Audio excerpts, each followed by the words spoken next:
Welcome back to Africa 54. I'm Vincent McCory in Washington. Now, South Africa has the world's largest antiretroviral therapy program with over 4 million people receiving treatment.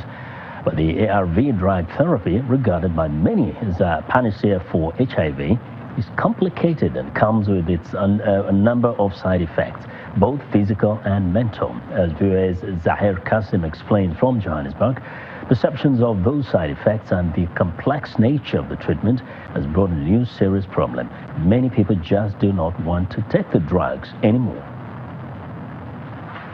Lebogang Watsumi has been on antiretroviral or ARV therapy for over 8 years. In this time, she has stopped taking her medications twice for extended periods of over 6 months. Last year, she nearly died because she put off taking her pills, which is exactly what she had planned. I was tired of taking medication, but because I was going through a depressive mode, I kind of knew what could happen to me if I stopped taking my treatment. So for me, it was, I don't think I had the guts to swallow pills or cut myself. So I kind of felt if I stopped taking my treatment, eventually something's going to happen and I'll fall ill and pass away. It's a sign of what's known as ARV fatigue. Patients become physically and psychologically wary of living with the side effects and stigma of being HIV positive. Social workers and scientists are seeing an increase in the number of patients with low CD4 cell count levels, a sign they have stopped their ARV treatment.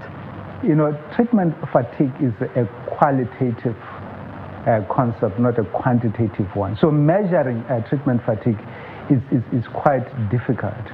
But that doesn't mean that it cannot be measured. It will mean methods that can actually track it qualitatively, that is actually going into people's lives and seeking to understand why people are having difficulties in staying in treatment.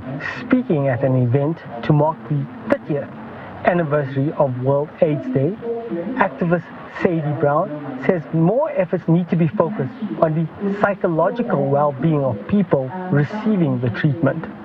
As soon as you start getting ARV fatigue, you get told that you don't want to be on treatment, and that's not necessarily the case. You are just tired. Once a person stops taking their ARVs for an extended period, the disease morphs and requires a different and sometimes stronger drug in order to fight the HIV. Lebogang was lucky. She was able to speak to someone to get back on track with her ARV treatment. But she worries others will not get the opportunity she had and may die without help. Zahir Kasim, VOA News, Johannesburg. An entrepreneur in Uganda is offering cycling enthusiasts a cheaper and unique alternative to ordinary bikes with his brand of bicycles made from bamboo and recycled materials. The entrepreneur, who sells his bikes within and outside Uganda, plans to also use his bicycles to promote ecotourism. Have a look. At a workshop in Uganda's capital, Kampala, Nordine Kasoma inspects handmade bicycles produced by his company. The entrepreneur found a way to recycle damaged steel bikes, replacing frames with bamboo ones and selling them on the market. Nordine learned to make bikes after training with American bike frame designer and manufacturer Craig Calfee and watching tutorials on the internet. He says he wanted to make bikes that are cheaper and tougher than conventional brands available locally. When it comes to the bamboo bicycle and riding, especially on the off-roads, it's really comfortable. One, bamboo is flexible. Due to that flexibility, it gives that kind of shock absorbing property. When you're riding, especially on the off-roads, the bamboo itself tries to absorb the shocks that you're passing through, other than steel or aluminium. The bicycles cost between $350 to $450 each, depending on the size and design. Nordine mostly sells his bikes in Uganda, parts of East Africa, Europe and America. His business employs about 20 workers.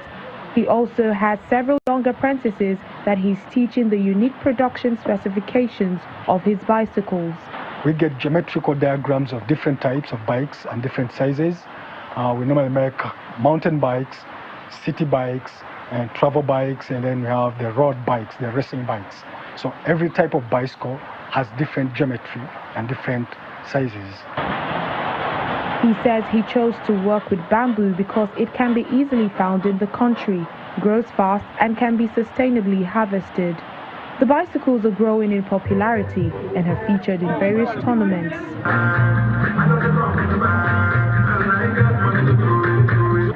I think it's even a cheaper option, because if you went through importing a carbon frame, the taxes and the like, you certainly may buy 2 of these in a frame.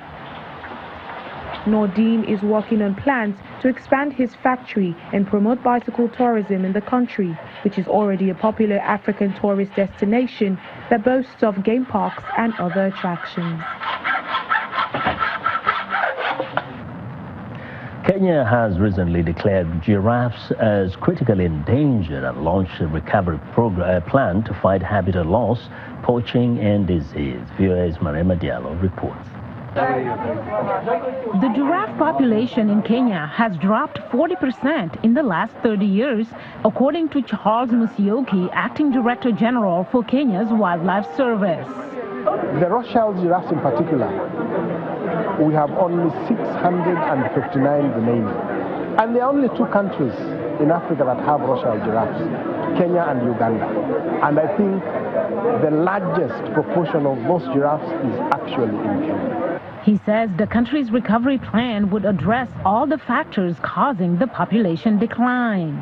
We are engaging with landowners so that we can have a sort of integrated land use program that is going to ensure that even as we pursue other land uses, we secure key habitats for giraffes. We want to be very keen in our anti-poaching programs.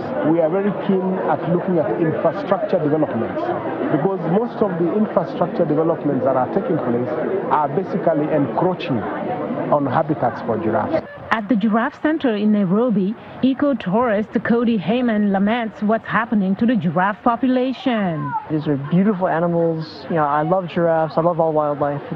I find it very sad that they're on the endangered list. I hope efforts will be fruitful in keeping them alive and keep taking them off that list. Conservationists at the Bristol Zoo in southwest England stress they are in a race against time to save the species. There is a very good chance that we've been seeing a massive decline for a long time, and we just haven't been paying enough attention to them, unfortunately. So giraffe as a whole, there's about 80,000 remaining, which is even less than African elephants. She says that giraffes, as grazers, are an important part of the ecosystem. Mariama Diallo, VOA News. Well, and that's our show for today. You can also visit us online at voaafrica.com. I'm Vincent McCoy in Washington. Chamberlain also has our last word from Lagos. Thanks, Vincent. We look forward to bringing you another show next week. ChannelTV.com is your source for news and sports and other programming. I'm Chamberlain Osor. Thank you for watching. Goodbye.